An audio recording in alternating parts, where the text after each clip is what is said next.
On a freezing Christmas night, a millionaire CEO sat alone in his mansion, grieving the loss of his beloved wife. The silence was crushing, the emptiness unbearable, until a small shadow outside his window changed everything. A little girl, no older than 6, was digging through garbage, her tiny hands raw from the cold, clutching a rusted button like it was the last piece of hope she had left. What happened next would not only save her life, but also awaken a broken man's heart and give his daughter a chance to smile again. This is not just a story about charity. It's about family, redemption, and the miracle of love found in the most unexpected places. Stay with us, because what unfolds will touch your heart deeply. And don't forget to subscribe to the Retold stories for more life-changing journeys. The grandfather clock in the Blake estate ticked with a sound that felt more like judgment than rhythm. Each heavy swing of its pendulum echoed through the mansion's cavernous halls, filling the space with a hollow reminder of everything that was missing. The rooms, vast and immaculate, did not comfort Ethan Blake. They mocked him. They whispered of Grace, his wife, who had been gone for 3 months, and of Zoe, his daughter, who rarely spoke anymore. On the glass coffee table sat a cup of coffee that no one would drink. The rim still bore the faintest pink outline of Grace's lipstick, a mark Ethan could not bring himself to wipe away. Across from him, her favorite armchair remained slightly angled, as if she might return any second. But she would not. Ethan sat hunched on the leather sofa, staring at the blinking Christmas lights that decorated the tree. The house was supposed to glow with warmth this time of year. Cookies in the oven, laughter tumbling down the staircase, holiday music humming through the walls. Instead, there was only silence, broken by the faint rustle of Zoe curled up on the rug in unicorn pajamas, clutching a doll made from her mother's old sweater. She barely spoke now, and when she did, her words were clipped, like fragments of a child who no longer believed in magic. Outside, the winter storm thickened. Snow pressed against the windows, coating the birch trees in shimmering frost. Ethan's chest tightened as he stood at the window, watching the flakes descend in endless spirals. He did not expect to see movement near the garage. At first, he thought it was an animal, some hungry raccoon scavenging through the trash bins. But then, the figure straightened. It was not an animal. It was a child. The girl could not have been more than 6 years old. She wore a man's coat so large it swallowed her frame, dragging nearly to her ankles. Her feet were wrapped in mismatched socks, stuffed into broken sandals that offered no warmth against the snow. Her bare hands, red and raw, dug into the garbage with slow, deliberate motions. She looked fragile enough to collapse at any moment, yet determined enough to keep searching. Ethan's breath caught. Something primal surged within him, cutting through his grief like a blade. Without thinking, he grabbed his coat from the hook and rushed outside. The wind slapped his face, the cold immediate and merciless. "Hey!" he called, his voice careful, cautious not to frighten her. The girl froze. She turned, slowly, a rusted button clenched in her fist, as if it were the most valuable treasure in the world. Her eyes were wide, filled with terror, as if she expected punishment for daring to exist. She didn't speak. Ethan stopped a few feet away, his palms open. "I'm not going to hurt you," he said softly. "Are you hungry?" Her lips parted. A long silence stretched between them before the faintest whisper escaped. "They're all gone." He didn't ask who they were. He didn't need to. He could see the truth in her thin frame, in the way her coat couldn't hide her ribs, in the dirt smudged across her cheeks. Ethan knelt in the snow, lowering himself to her eye level. His voice wavered but remained steady enough. "Christmas is about family, and no one should be alone tonight. Would you like to come inside? Be warm?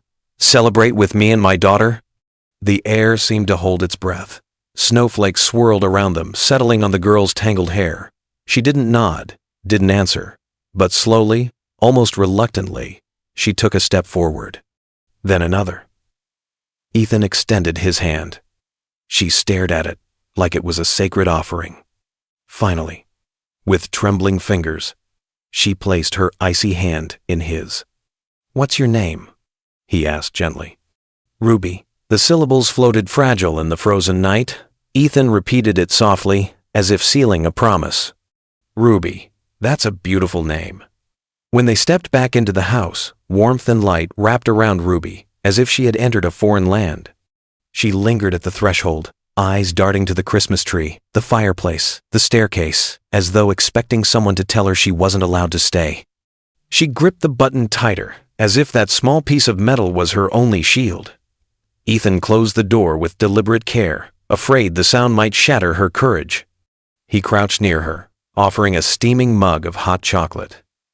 The cup, decorated with white snowflakes, had once been Grace's favorite. Ruby hesitated, then reached out. With her free hand, she sipped cautiously, her expression unreadable. But when she took a second sip, Ethan exhaled for the first time in months, as if a piece of his own frozen heart had begun to thaw. Footsteps echoed from the staircase. Zoe appeared in her pajamas, her ragged doll dangling by the arm, her eyes fixed on Ruby. Neither girl spoke at first. The silence was thick, taut, until Zoe descended one step, then another, and walked toward her. Ruby stiffened, ready to retreat, but Ethan placed a hand on her shoulder. Zoe stopped just a few feet away, gazing with the comment, "Raw honesty only children carry." Then, without a word, she extended her doll. Ruby's breath hitched. The doll was worn, patched with mismatched thread, button eyes crooked, yarn hair frayed. It was no store-bought toy. It had been loved, repaired, cherished. Ruby didn't move. Zoe didn't withdraw. "She's just a little shy sometimes." Ruby's eyes flickered between Zoe's face and the doll.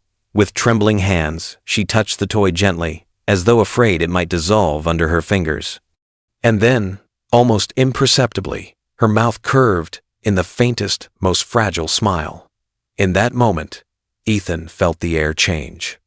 The room, once suffocating in silence, now carried the fragile weight of possibility. He blinked rapidly, not realizing until then that tears had begun to form. Two little girls sat cross-legged on the rug, one clutching a doll, the other clutching a rusted button, and Ethan, standing between them, realized that maybe, just maybe, he wasn't as alone as he thought.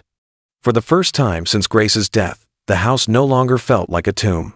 It felt like the beginning of something unexpected. Ruby's first night inside the Blake estate was not easy. She stood in the doorway for what felt like forever, her small body tense, her bare hands still gripping the rusted button. The fire crackled softly. The Christmas lights blinked in rhythm. Yet she did not move beyond the welcome mat.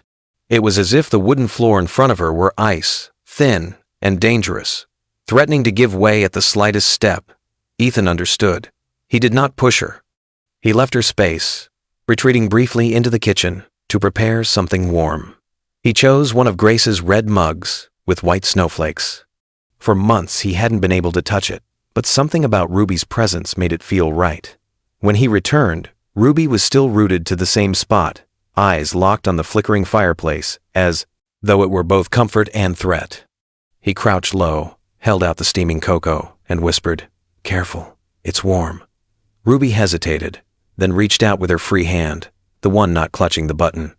She brought the mug to her lips and took the tiniest sip. A second followed, then a third. Something softened in her expression. Ethan let out a breath he hadn't realized he was holding. Moments later, Zoe appeared at the top of the stairs, dragging her doll by its arm. Her gaze fixed on Ruby, unfiltered curiosity shining in her eyes. She descended slowly until she stood just feet away. Ruby stiffened, clutching the mug tighter. For a long moment, the two girls simply looked at each other. Then Zoe extended the doll. Ruby froze. "That's your doll," she whispered. Zoe nodded. "You can hold her if you want." Ruby shook her head, but Zoe stepped closer, her small voice steady. "She's not afraid of strangers. Just a little shy sometimes." Ruby's lips quivered. She reached out, brushed the doll's worn fabric with trembling fingers, and finally accepted it. Their hands touched for an instant. That simple exchange lit something invisible but powerful. Ethan stood back, his throat tightening. For the first time in months, the house was not consumed by grief. It was filled with a fragile new energy, something closer to hope. Hours later, Ruby dozed on the rug. Zoe curled beside her. Ethan carried Ruby gently upstairs, her body light as feathers. But as he laid her in the guest bed, he noticed the heat rising from her forehead. His chest clenched. The thermometer read 101.6. Fear surged in his veins, a fear he hadn't felt since losing Grace. He called Dr. Clayman, the family physician. The instructions were simple: fluids, Tylenol, compress, and watch closely. Ethan followed each step, sitting vigil by Ruby's bedside. At one point he tried to loosen her fingers around the button. Even in feverish sleep, her grip tightened, knuckles whitening. He stopped. He understood. The button was not trash to her. It was memory, connection, survival. He leaned close and whispered, "It's okay, sweetheart. Hold on to it." Later that night, Zoe peeked in with a crayon drawing. 3 figures stood beneath a red heart. A man, a girl with yellow hair, and a smaller girl with a button in her hand. The word "us" was scribbled at the bottom. Ethan felt tears sting his eyes. He placed the drawing where Ruby would see it when she woke. By dawn, Ruby's fever broke. She stirred, cheeks flushed but calm. Downstairs, Zoe hummed quietly as she played. The sound of her voice was a miracle. Ethan hadn't heard her sing in months. The days that followed began to reshape the household. Ethan set up the living room table with paper and scissors. They made snowflakes together, Zoe's wild and uneven, Ruby's surprisingly delicate. Paper scraps scattered the floor like real snow. When Ruby compared her snowflake to her mother's earrings, the room fell silent. Ethan stepped into the hallway, overwhelmed by the echo of Grace's memory. But when he returned, he found Zoe and Ruby taping their creations to the mantel, alongside the drawing labeled, "My New Family." Something inside him shifted.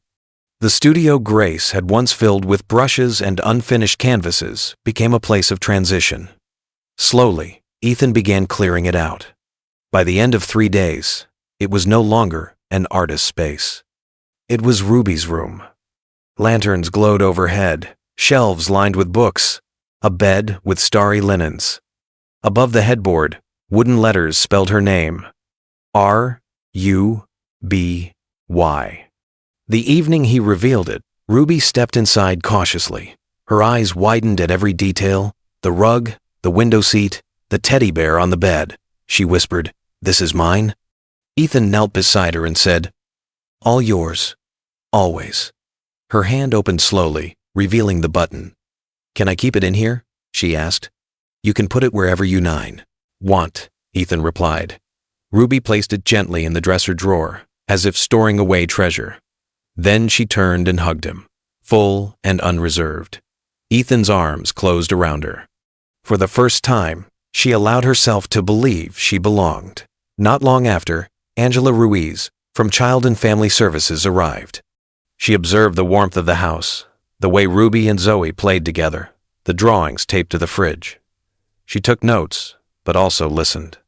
Ethan explained, his voice breaking, how Ruby had brought his daughter back to life, how Zoe had laughed again because she wanted to protect someone. Angela didn't write everything down. She didn't need to. The truth was evident in the air itself. That night, Ruby woke from a nightmare, whispering through tears, "Don't let them take me." Ethan scooped her up, cradling her against his chest. "You're safe. Not tonight. Not ever." In the hallway, Angela witnessed it silently. Later, in her file, she wrote, "Attachment observed. Strong recommendation for long-term placement."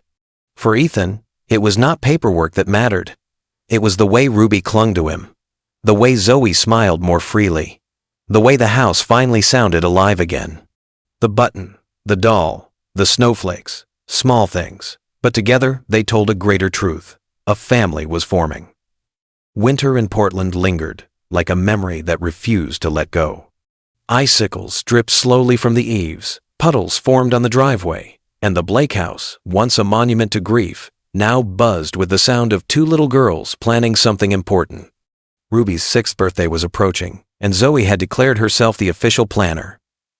"We don't need ponies or castles," Zoe said one afternoon, holding a crayon like a magic wand. "We just need cupcakes, music, and love." Ruby, sitting cross-legged with glitter pens scattered around her, whispered, "And candles. 6 of them." Ethan listened from the kitchen as he stirred a pot of littledom, macaroni. The sound of their giggles was better than any holiday song. Grace used to plan extravagant celebrations, cakes shaped like castles and decorations that sparkled. But this birthday felt different. It wasn't about extravagance, it was about belonging. The house transformed with crooked banners, mismatched streamers, and paper snowflakes taped to the windows. Ruby had never had a real birthday party before. When Ethan asked what she wanted most, she answered softly, "Can we just eat together at the table with music?" The night before her birthday, Ethan tucked her in and handed her a small box wrapped in ribbon. "This isn't your real present," he said gently. Inside was a silver locket. On one side, a faded photo of her mother, rescued and restored from social service files. On the other, a recent picture of Ethan, Zoe, and Ruby sitting together on the porch. Ruby opened it, her lips trembling, and clutched it as tears rolled down her cheeks. "I miss her every day," she whispered. Ethan hugged her close. "I know. She'd be so proud of you. Her birthday morning was simple, perfect." 6 cupcakes stood on a chipped porcelain plate, each frosted in a different color because Zoe insisted it should look like fireworks. Angela Ruiz arrived in jeans and a red scarf, carrying a small gift wrapped in newspaper comics. "Hottest event in town," she teased. Ruby hugged her, unprompted, and Angela's eyes widened with surprise. When the candles flickered, Zoe leaned close and whispered, "You get to make a wish." Ruby closed her eyes tight and blew them out. The smile that followed was wide and real, a smile that belonged to a child who finally believed she was home. Gifts were simple: coloring sets, Zoe's handmade book titled The Adventures of Daisy and Lily, and Angela's crescent moon music box that played Twinkle, Twinkle, Little Star. Ethan handed Ruby one last envelope. Inside was a court document with a highlighted date. Angela, crouched to Ruby's level. 2 weeks from today, you'll stand before a judge, only if you want to. Ruby didn't hesitate. "I do, I already decided." The morning of the hearing was gray but gentle, rain falling soft against the city. Ethan adjusted his tie in the mirror while Zoe perched on the bathroom counter, brushing her doll's hair. Ruby appeared in a navy dress with a white ribbon at the waist, her locket glinting beneath her collar. She bit her lip. What if the judge says no? Ethan knelt, taking her hand. "The judge just wants to know what's in your heart. That's all that matters." In the courthouse hallway, Angela greeted them with her warm smile. Inside, Judge Carolyn Reeves presided with a grandmotherly presence. Ruby stepped forward, holding a folded drawing she had carried all week. The judge unfolded it to reveal 3 figures holding hands beneath a red heart, a dog curled beside them, and the words, "My forever family." "Do you know what adoption means?" the judge asked kindly. Ruby nodded. "It means someone chooses you, and you choose them back. And is that what you want?" Ruby turned to Ethan. He gave her a steady nod. She faced the judge again. "Yes, ma'am. I want to stay forever." The gavel came down. Judge Reeves finalized the adoption of Ruby Elaine Carter Blake. Cheers broke out softly in the courtroom. Zoe squealed, hugging Ruby so tightly they nearly toppled over. Ethan knelt, arms open. Ruby ran into them. Angela discreetly wiped her eyes, smiling. Outside, a photographer captured the new family in front of the courthouse. Ethan stood with his daughters because that's what they were now, hands on their shoulders, the gray sky parting just enough to let sunlight through. That evening, back at the Blake home, Ruby and Zoe curled up in Ruby's room, dolls nestled in their arms, fairy lights glowing. Ethan stood in his study, holding a framed photo of Grace with newborn Zoe. He placed it in a velvet-lined box alongside her wedding ring and paintbrushes. Then, he set a new photo on the mantel. Himself, Zoe, and Ruby, grinning in front of the courthouse. A new beginning. Later, Ruby appeared at the doorway in her pajamas, holding a small frame behind her back. "I made you something," she said shyly. Inside was a drawing of a man holding hands with 2 little girls under a bright yellow sundae. In the corner, a tiny trash can, and beside it, a girl holding a heart. At the bottom were the words, "Thank you for seeing me behind the trash can." Ethan's throat tightened. He crouched and pulled her close. "My little girl," he whispered. "You rescued us, too." Ruby clung to him, silent but strong.